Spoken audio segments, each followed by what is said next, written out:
எல்லாருக்கும் வணக்கம். இந்திய அரசியல் சாசனம் நம்ம தமிழ்நாட்டில் இருக்கிற எல்லாருக்குமே கொடுத்துருக்கிற உரிமையில் ரொம்ப ரொம்ப முக்கியமானது ஓட்டிங் ரைட், வாக்குரிமை. ஒரு மனுஷன் உயிரோடு இருக்கான்றதுக்கு அடையாளமாக இருக்கிறதுல அவனோட ஓட்டுரிமை ரொம்ப முக்கியம்.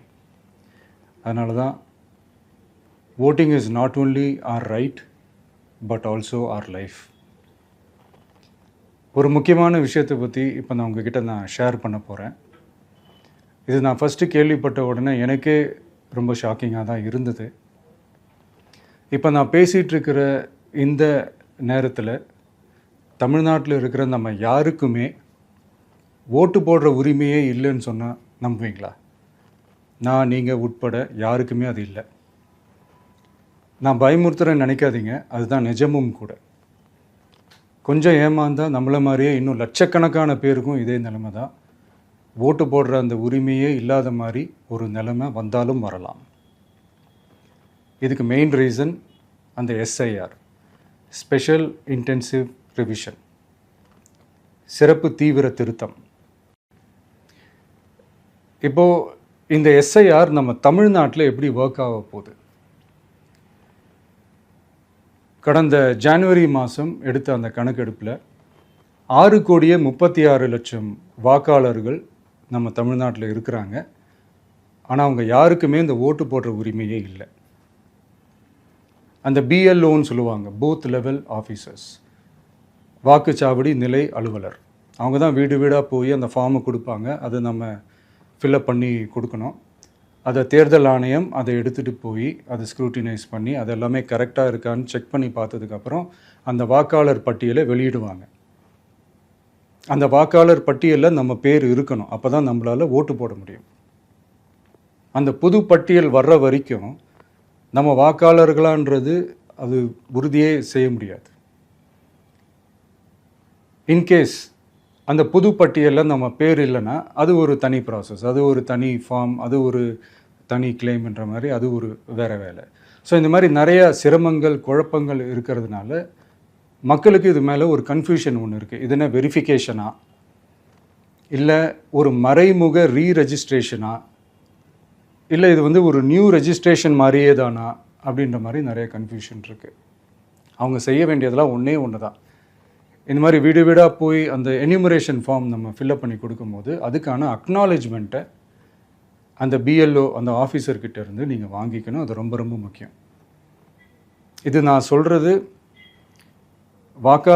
வாக்காளர் பட்டியலில் ஆல்ரெடி உங்கள் பேர் இருக்கிறவங்களுக்கு நான் சொல்கிறேன். இப்போ புது வாக்காளர்கள், ஃபஸ்ட் டைம் ஓட்டர்ஸ், அவங்களுக்கு ஃபார்ம் 6ன்னு ஒன்று இருக்குது. அதை நீங்கள் ஃபில்அப் பண்ணி நீங்கள் உங்கள் ஏரியாவில் இருக்கிற சம்மந்தப்பட்ட அந்த உங்கள் அலுவலகத்தில் நீங்கள் டைரெக்டாகவும் சப்மிட் பண்ணலாம், இல்லை நீங்கள் ஆன்லைன்லேயும் சப்மிட் பண்ணலாம். அப்படி ஆன்லைனில் நீங்கள் சப்மிட் பண்ணிங்கன்னா அதுக்கான ஸ்க்ரீன்ஷாட்டை எடுத்து வச்சுக்கோங்க. ஃபோனில் மெசேஜ் வரும், அதை சேவ் பண்ணி வச்சுக்கோங்க. அப்ராடில் இருக்கிறவங்க கூட அந்த எஸ்ஏஆர் ஃபார்மை டவுன்லோட் பண்ணி நீங்கள் அதை ஃபில்அப் பண்ணி சப்மிட் பண்ணலாம். அதுக்கான அக்னாலேஜ்மெண்ட்டை வாங்கி வச்சுக்கோங்க. ரொம்ப முக்கியமாக உங்களோட பிஎல்ஓ அந்த ஆஃபீஸர் யாருன்னு தெரிஞ்சு வச்சுக்கோங்க. இந்த தேர்தல் ஆணையம் அந்த வெப்சைட்டில் போனீங்கன்னா அந்த பர்டிகுலர் பிஎல்ஓ ஆஃபீஸரோட ஃபோன் நம்பர் கூட நீங்கள் எடுத்து வச்சுக்கலாம். இன்கேஸ் உங்களை யாரும் ரீச் பண்ணலை இல்லை உங்களுக்கு அந்த ஃபார்ம் கிடைக்கல அப்படின்னா நீங்கள் அவரை காண்டாக்ட் பண்ணி அந்த ஃபார்மை வாங்கி நீங்கள் ஃபில்அப் பண்ணி நீங்கள் சப்மிட் பண்ணலாம். ரொம்ப முக்கியமாக அதுக்கான அக்னாலேஜ்மெண்ட்டை வாங்கி வச்சுக்கோங்க. இது எல்லாமே சரியாக செஞ்சாலும் இந்த எஸ்ஐஆர் மேலே சில டவுட்ஸ் இருக்குது.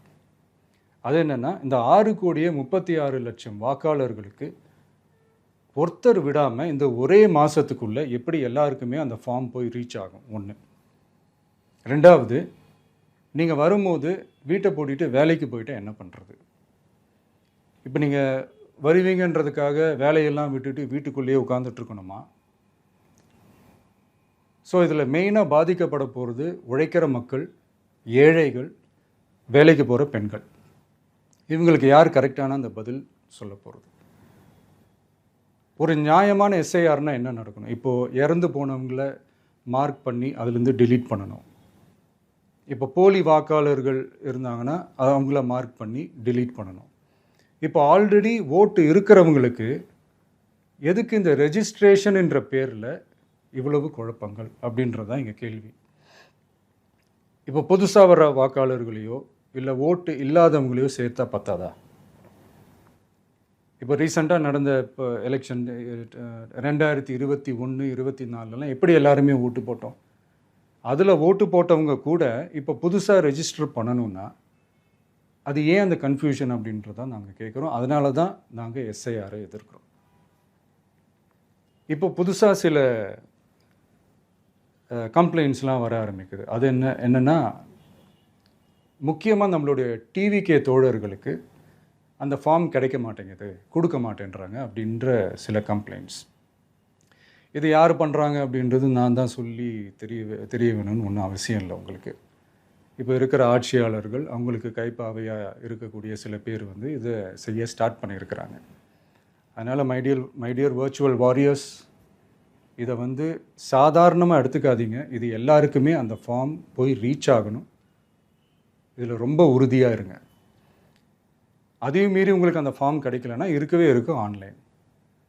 தேர்தல் ஆணையம் அந்த வெப்சைட்டில் போய் அந்த ஃபார்மை டவுன்லோட் பண்ணி நீங்கள் ஃபில்அப் பண்ணி சப்மிட் பண்ணலாம். உங்கள் வீட்டில் இருக்கிறவங்களுக்கு நீங்கள் செஞ்சு கொடுங்க, பக்கத்து வீட்டில் இருக்கிறவங்களுக்கு செஞ்சு கொடுங்க, தெரிஞ்சவங்களுக்கு, தெரியாதவங்களுக்கு, பழகினவங்களுக்கு, பழகாதவங்களுக்கு எல்லாருக்குமே நீங்கள் தயவு செஞ்சு கொடுங்க.